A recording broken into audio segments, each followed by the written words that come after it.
안녕하십니까 성도 여러분. 오늘은 요한계시록 강해 그 네 번째 시간입니다. 여러분들은 첫 번째 사랑의 기억이 얼마나 남아 있습니까? 그 첫 번째 사랑은 얼마나 뜨거운 그런 사랑이었습니까? 오늘 그 첫 번째 사랑에 관련된 에베소 교회, 7교회에 보낸 편지 중에서 가장 첫 번째 편지, 에베소 교회에 보내는 편지를 살펴보기를 간절히 원합니다. 그 첫 번째 교회 에베소의 뜻은 바랄 만한이라고 하는 뜻이에요. 바랄 만한 그런 교회라는 그런 암시를 주는 것이겠죠.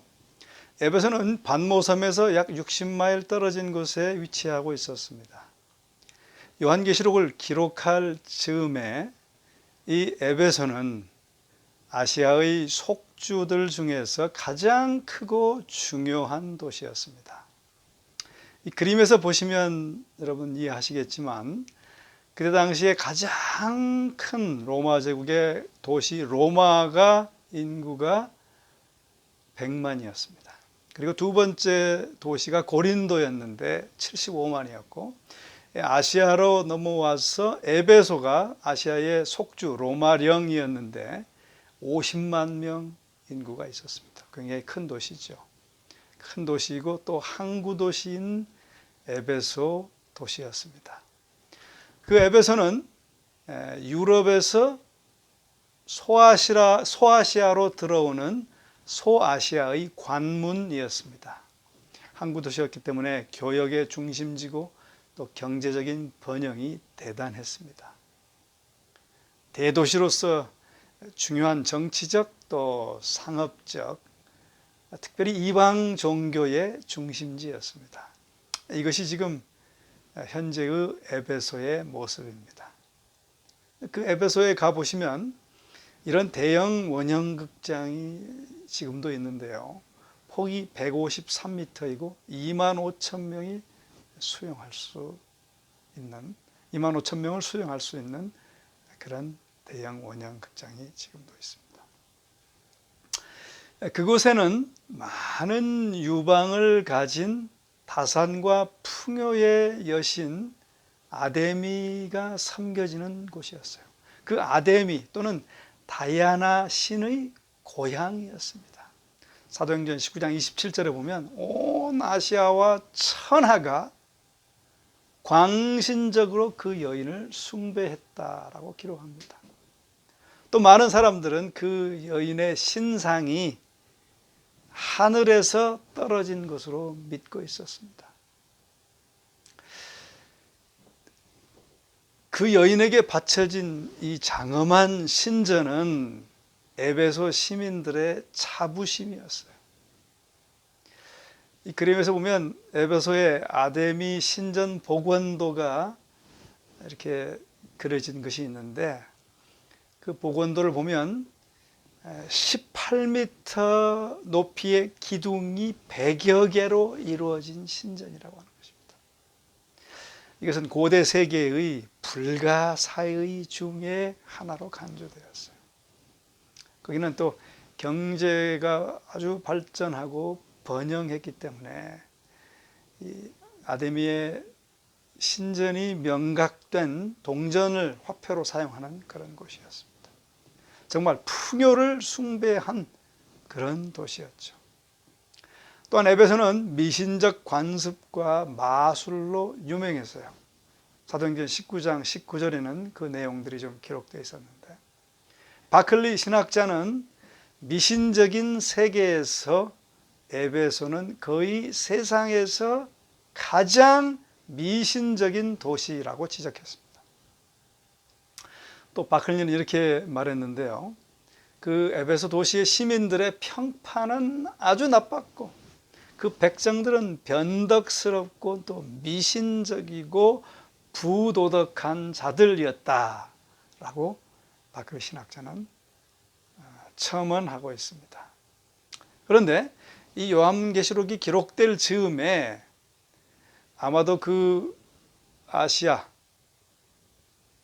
그 지역에서 가장 영향력 있는 기독교 교회가 에베소에 자리 잡고 있었다는 사실입니다.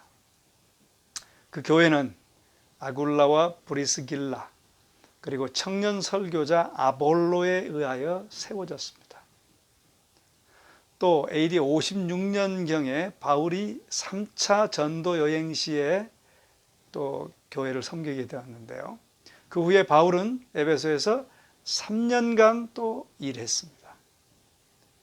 그리고 바울을 이어서 디모데가 거기서 목회했어요. 그리고 바울은 에베소서라고 하는 그의 옥중서신을 이 교회에 보냈던 것입니다. 바로 이 미신적이고 아주 소아시아의 최고의 이방 종교를 섬겼던 이 도시에서 가장 위대한 복음의 승리들 중 일부가 쟁취되었습니다. 그 도시의 악명에도 불구하고 에베소 교회는 빠르게 성장하였습니다. 후에 사도 요한은 그 에베소 교회에서 봉사하면서 상당히 많은 시간을 보냈다고 합니다. 그래서 신학자 바클리는 흥미로운 관점을 이렇게 기록하고 있습니다. 종종 현대의 산업적이고 경쟁적인 문명사회에서 그리스도인이 된다는 것은 어렵다는 말을 듣는다. 그러나 에베소를 기억하자. 그리고 거기에 그리스도인들이 있었다는 것을 기억하자. 그렇게 말하고 있습니다. 자, 이 에베소에 이제 보내는 편지를 살펴보겠습니다. 7교회에 보내는 서신은 일정한 형식이 있었어요. 첫 번째는 수신자를 밝히고, 두 번째는 발신자를 말하고, 세 번째는 칭찬과 책망을 기록하며, 네 번째는 권고와 호소, 그리고 마지막으로 이기는 자에 대한 보상을 기록하고 있습니다. 첫 번째로 보내는 에베소 교회의 편지의 수신자는 물론 에베소 교회겠죠. 두 번째 발신자는 2장 1절에 기록되고 있는데요. 오른손에 7별을 붙잡고 7금초대 사이에 다니시는 이 7금초대는 교회입니다. 그 교회의 7별은 교회의 지도자입니다. 그 지도자들을 붙잡고 교회 사이에 다니시는 이, 그러니까 교회를 지키시고 또 지도자를 붙잡아 주시는 그분이 바로 발신자이십니다. 여기서 붙잡고라는 단어는 단단히 붙잡는 또는 아주 움켜잡는, 매우 강력하게 움켜잡는다는 뜻의 그런 단어입니다. 그렇습니다. 우리 예수님께서 7교회들을 지키시고 7교회들과 동행하시고 특별히 그 지도자들을 매우 강력하게 붙잡고 계신다는 사실입니다.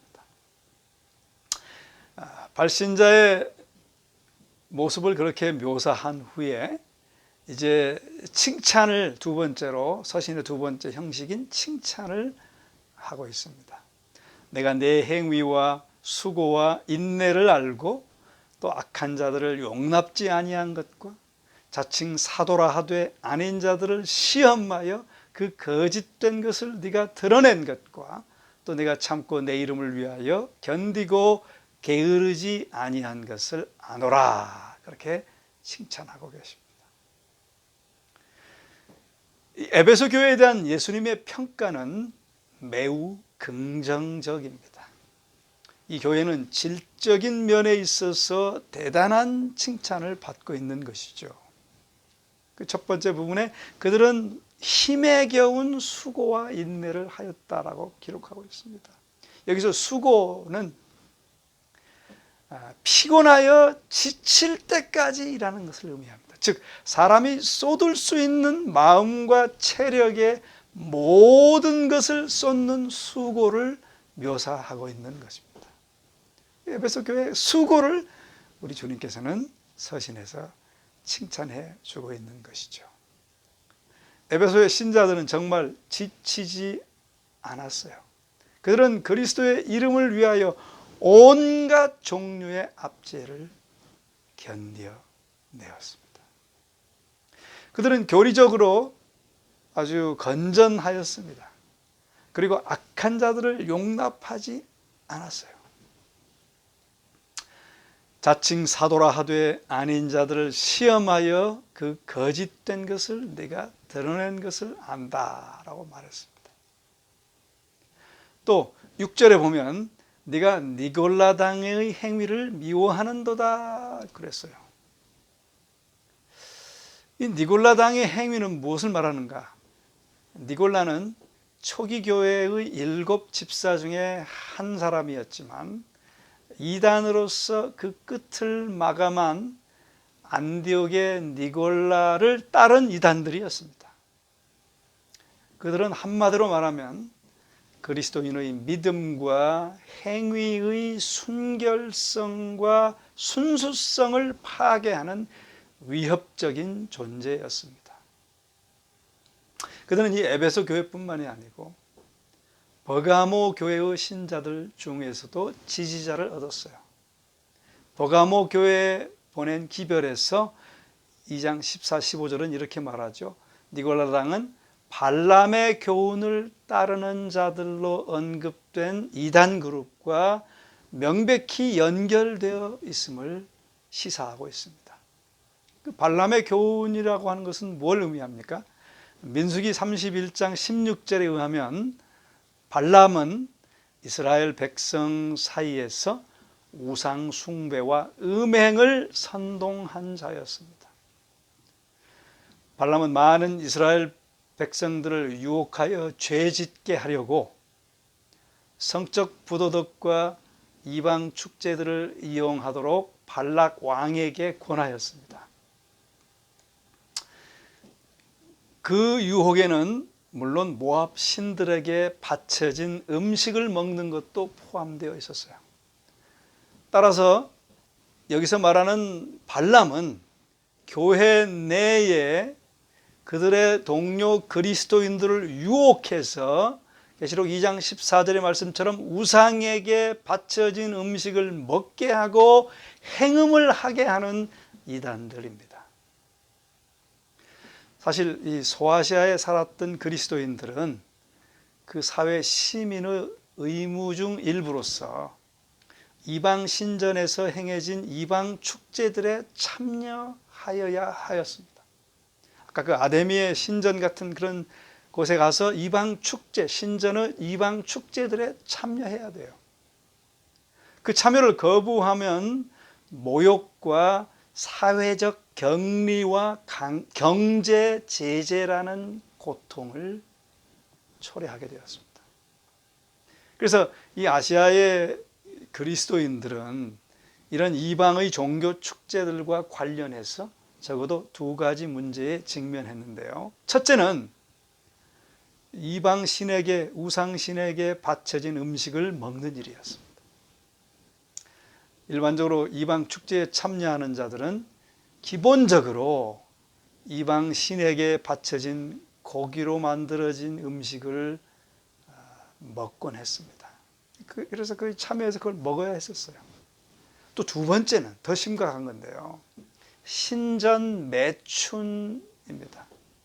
이 신전 매춘은 고대의 많은 이방 종교들의 한 관습이었습니다. 그러므로 누구든지 사회에서 경제적, 정치적 또는 사회적 지위를 원한다면 그 사람은 이러한 이방 종교적 요구들을 받아들여야만 했습니다. 따라서 아시아의 그리스도인들은, 에베소의 그리스도인도 포함됐죠. 아시아의 그리스도인들은 이 문제들을 취급함에 있어서 분명하게 나뉘어졌습니다. 아시아에서 이방의 종교 축제들에 참여한다는 것은 그리스도인의 믿음과 신조를 타협하는 것을 의미했습니다. 그래서 2 그룹의 그리스도인들이 있었어요. 에베소에도 그랬고 아시아의 그런 7 교회에는, 아시아의 다른 교회들 가운데는. 첫째 그룹은 우상에게 바쳐진 음식과 모든 시민들의 의무사항이었던 신전 매춘을 금지한 예루살렘 회의의 결정을 순종하고 따른 자들이 있었는가 하면, 또 다른 그룹의 사람들은 타협을 지지한 자들이 있었습니다. 이런 자유방임적인 교훈들과 음행은 바로 니골라당과 거짓 교사들이 교회 안에서 행하는 그런 것이었습니다. 그런 식으로 이 니골라당과 거짓 교사들은 아시아의 지역 교회들에게 많은 해를 끼치고 있었던 것이죠. 이 바클리 신학자가 말한 것처럼 이 모든 것들은 그리스도인들은 율법에서 해방되었고 그가 좋아하는 것이면 무엇이든지 할 수 있다고 가르쳤을 니골라당의 교훈을 암시해주고 있다는 것입니다. 그런 식으로 그들은 바울의 가르침을 곡해하였고, 또 그리스도인의 자유를 그리스도인의 방종으로 타락시켰던 것입니다. 그래서 바클리 신학자는 니골라당을 이렇게 말했어요. 실제적인 관점에서 모든 이단들 중에서 가장 위험하였다. 왜냐하면 만약 그들의 가르침이 성공했더라면 그 결과는 기독교가 세계를 바꾼 것이 아니라 세계가 기독교를 바꾸었을 것이기 때문이다. 그렇게 말했어요. 그러나 에베소 교회는 수고와 인내를 통해 이 거짓 교사들을 시험하였고 그들의 거짓을 드러내었습니다. 이 에베소 교회는 건전한 교리와 행위를 보존하는 데 매우 단호하였습니다. 그러나 수고와 인내로 칭찬받는 이 교회에 뭔가 잘못된 것이 있었던 것이죠. 그것은 바로 사랑이 식은 것이었습니다. 그래서 그리스도께서는 그 교회의 신자들을 부드럽게 책망하십니다. 4절에 그러나 너를 책망할 것이 있나니 너의 처음 사랑을 버렸느니라. 이것은 그리스도와 복음에 대한 그들의 처음 사랑이 사라지고 있었음을 의미하는 것이었습니다. 에베소 교회는 바울이 에베소 교회에 쓴 편지의 내용처럼 에베소 1장 15절에 주 예수 안에서 너희 믿음과 모든 성도를 향한 사랑을 나도 듣고라고 할 정도로 사랑이 뜨거웠어요. 주 예수 안에서의 믿음과 모든 성도를 향한 사랑으로 잘 알려져 있는 그런 교회였습니다. 그러나 이 교회의 초기에 그 특징을 이루었던 것들이 이제 사라지고 있었던 것이죠. 열정은 사라졌고 신자들은 피차간에 잃어가고 있었습니다. 에베소 교회의 종교는 율법적이고 이제 사랑이 없는 종교가 되어버린 것입니다. 하나님과의 수직적인 관계는 인간과의 수평적 관계를 규정짓습니다. 에베소 신자들은 거짓 가르침을 용납하지 않았다고 했어요. 또 이단을 다루고 교리적으로 건전치 못한 자들을 징계함에 있어서 그들은 분명히 가혹하고 비판적이고 비평적이고 그리고 흠잡기를 좋아했던 것입니다. 그렇게 교리의 건전성을 강조하고 동료 신자들의 정통성을 점검하는 일에 있어 교회는 복음의 사랑적 특성을 팽개치고 있었고 율법주의가 되고 있었던 것입니다. 건전한 교리, 또 열정적인 일, 그리고 교회 질서의 중요성은 물론 부인할 수 없어요. 그러나 아무리 좋은 것이라 할지라도 사랑이 없으면 그것은 무가치한 것입니다. 에베소 신자들은 건전한 교회와 열심 있는 수고를 매우 강조했겠죠.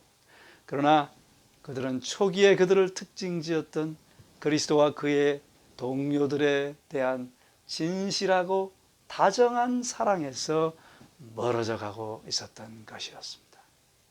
그들은 종교적 의무와 동료 그리스도인들에 대한 애정이 깃들인 사랑 사이에 균형을 가져올 수 있는 것은 오로지 사랑의 복음밖에 없다는 것을 잊어버린 것입니다. 그래서 주님은 그 에베소 교회에 5절과 6절에서 이제 권고와 호소를 합니다.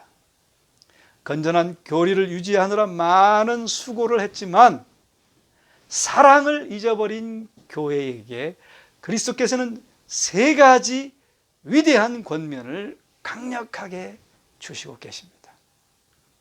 5절 이렇게 기록합니다. 그러므로 어디서 떨어진 것을 생각하고 회개하여 처음 행위를 가지라. 3가지입니다. 어디서 떨어진 것을 생각하고 또 회개하고 처음 행위를 가지라는 거예요. 첫째, 그들은 어디서 떨어진 것을 생각하여야 했습니다. 여기서 생각하고의 원어적인 뜻은 기억하고입니다. 헬라의 원문은 사실 에베소 신자들이 완전히 잊어버리지 않은 것을 암시합니다. 그들은 자신들의 이전 상태에 대하여 무지하지 않았다는 것을 암시하는 것이죠. 여기서 기억한다라고 하는 것은 단순히 과거를 회상하는 것 이상을 의미합니다. 그것은 과거를 염두에 두고 그것을 새롭게 하며 그것을 현재에 적용하는 것을 의미하고 있는 것입니다. 그들은 에베소 교회는 그렇게 하지 않았기 때문에 예수님께서는 2번째로 그것을 기억하고 이제 돌아서라고 촉구하시면서 회개하라고 권고하고 계십니다. 그렇습니다. 사실 모든 교회는 회개하라는 요청을 받습니다. 그 회개하라고 요청하는 이유는 모든 교회가 에베소 교회뿐만이 아니고 모든 교회가 사랑이 식었다는 것을 암시하는 것입니다. 회개는 삶의 전 방향을 전격적으로 바꾸는 것을 말하는 것입니다.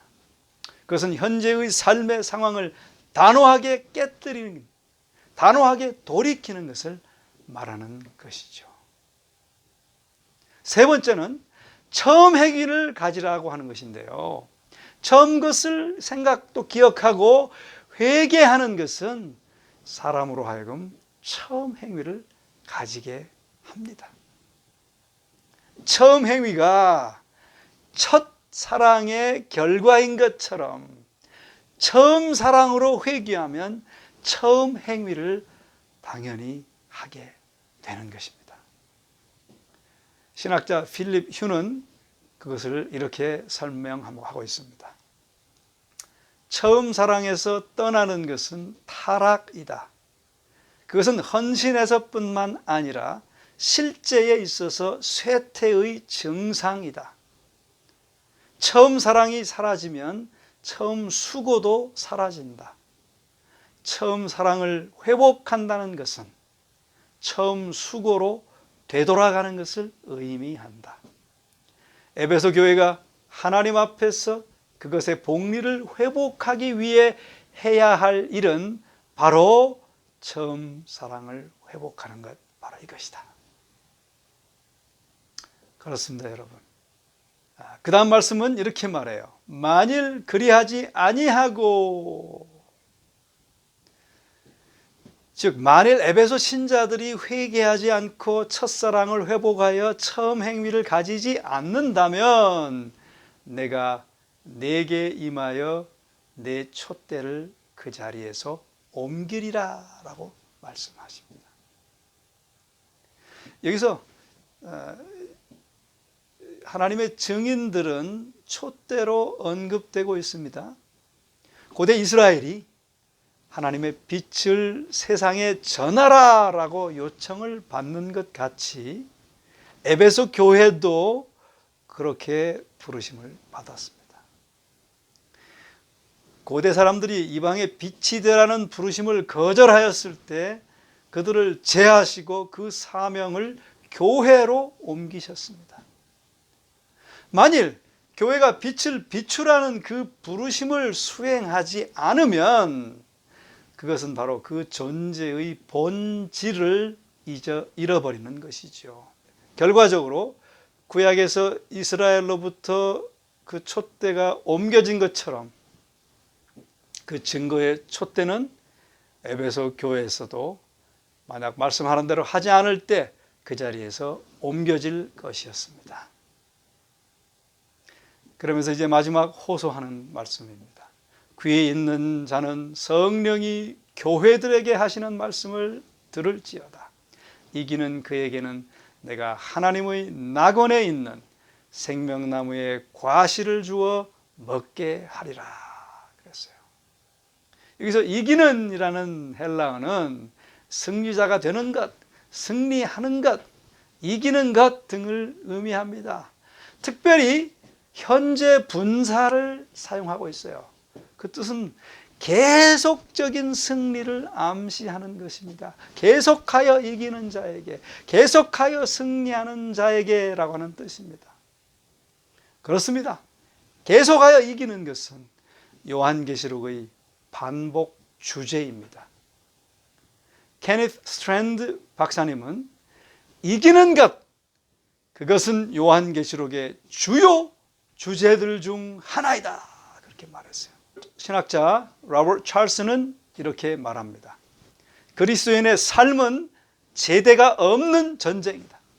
그러나 우리의 저자가 가르치듯이 그 전쟁은 가장 연약한 성도라 할지라도 승리자로 입증할 수 있는 전쟁임을 암시해 준다. 그렇습니다. 우리가 가장 연약하다 할지라도 우리는 예수님을 통하여, 일곱 영을 통하여 계속해서 승리하는 승리자로 입증될 수 있는 전쟁임을 암시해 준다 그 말입니다. 이기는 자에게는 그 말씀 가운데 이 낙원이라는 단어가 나오는데, 이 낙원이라는 단어는 페르시아어에서 빌려온 단어입니다. 그 단어는 사실 에덴 동산과 관련하여 사용되었어요.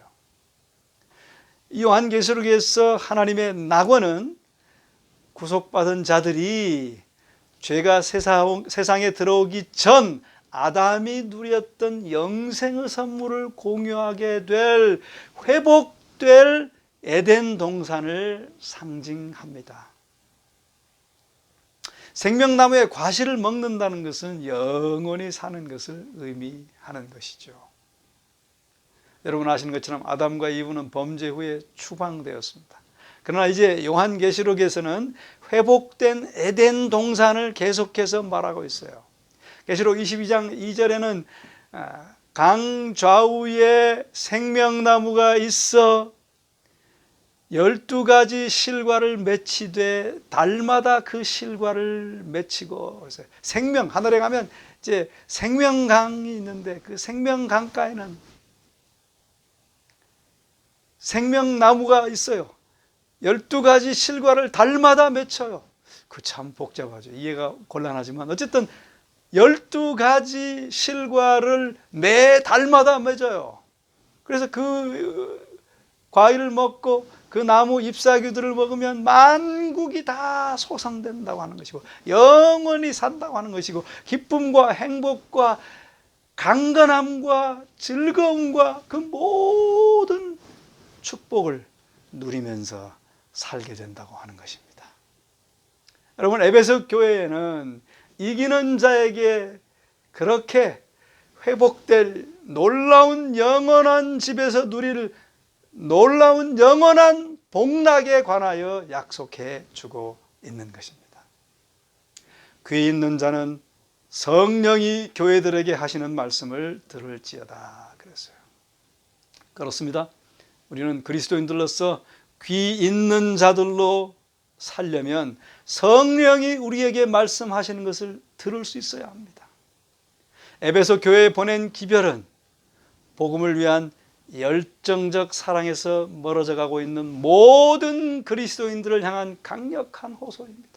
그분의 음성을 듣지 않고 살아가는 모든 자들을 향한 강력한 호소인 것입니다. 우리 모든 그리스도인들은 자신들의 과거의 삶을 되돌아보고 우리가 그리스도와 사랑에 빠졌을 때 어떠했는지를 기억하고 초창기에 그리스도에 대해 헌신했을 때 신앙 공동체 내에서 다른 신자들에게 또 공동체 밖에서 다른 사람들에게 얼마나 열정적으로 수고를 했는지를 음미하라는 요청을 오늘 우리에게 하시고 계시는 것입니다. 그리스도인들은 의무와 건전한 교리의 보존에 초점을 맞춤으로써 종종 이단을 폭로하고 그것을 대항하며 싸우면서 너무 자주 피차에 대한 사랑을 잃어버립니다. 그리스도의 초점을 맞춤이 없이 교리와 또는 교회 질서를 옹호하는 것은 무용한 일이에요. 사랑의 복음에 기초되지 아니한 종교는 아무런 가치가 없는 것입니다. 오히려 그것은 생명이 없고 죽은 종교입니다. 여러분, 참 종교는 그리스도 중심의 종교입니다. 그것은 한편으로는 그리스도에 대한 사랑으로 또 다른 한편으로는 피차에 대한 사랑으로 특징 지어진 수직적인 관계 또 수평적인 관계에 있어야 하는 것입니다. 우리 그런 사랑의 교회로 오늘 우리 모두가 그렇게 회복되기를 주의 이름으로 간절히 축원합니다. 이 에베소 교회의 이제 역사적인 적용을 해보자면 초기 교회 시대에서부터 즉 AD 31년부터 약 100년까지의 기간에 적용할 수 있습니다. 그 기간에 교회는 초기 시대의 순결성이 있어요. 또 첫사랑의 열정과 헌신이 있었던 시대입니다. 이 시대는 오순절 성령의 불이 붙었던 시대입니다. 교인 수가 기하급수적으로 증가하던 시대입니다. 역사가 에드워드 기본에 의하면 1세기 말까지 로마에 600만 명의 그리스도인들이 있었다고 기술하고 있습니다. 로마 제국 전체에. 그러나 요한계시록이 기록될 즈음 그 뜨거웠던 교회는 사랑을 잃기 시작했던 것입니다. 그리하여 복음의 단순성과 순결성에서 떠나고 있었던 것이죠. 성도 여러분, 만일 우리가 오늘 그리스도와 처음 만났을 때 우리가 가졌던 그 처음 사랑을 잃어버렸다면, 그리고 우리의 신앙생애가 곤비하다면, 우리 신앙생애가 율법적이라면, 우리 신앙생애가 사랑이 부족하다면 우리 첫사랑으로 다시 회복되게 되시기를 간절히 바랍니다. 어디서 떨어졌는가를 기억하고 회개하며 첫 행위로 다시 돌아가는 여러분과 제가 되기를 간절히 바랍니다. 그렇게 첫 행위로 돌아가려면 첫 사랑이 반드시 우리 안에서 다시 뜨겁게 불타올라 그런 첫 행위를 나타내고 펼치는 그런 교회가 될 수 있을 것입니다. 다시 한번 이 에베소 교회에 주시는 기별을 통하여 우리의 마음이 첫사랑으로 회복되는 그런 여러분과 제가 되기를 간절히 바라면서 말씀을 마치겠습니다. 기도하겠습니다. 사랑의 아버지 하나님, 다시 한번 요한계시록의 말씀을 통해서 우리 마음에 식어져가는 첫사랑을 회복하도록 도와주시니 감사합니다. 아버지여, 우리 그 뜨거웠던 사랑을 다시 회복하기를 원합니다. 우리 마음을 들여 굴복하오니 성령님 임하셔서 우리 마음에 임재하셔서 우리를 뜨겁게 하시고 그 사랑의 열정으로 다시 한번 불타게 하여 주시옵소서. 그래서 첫 행위로 나타낼 수 있도록 하나님 도와주시고 그 첫 행위로 우리 하나님과 이웃을 사랑하는 그런 우리 모두가 되도록 축복해 주시옵소서. 감사드리오며 모든 말씀을 우리 주 예수 그리스도의 이름으로 간절히 축원하옵나이다. 아멘.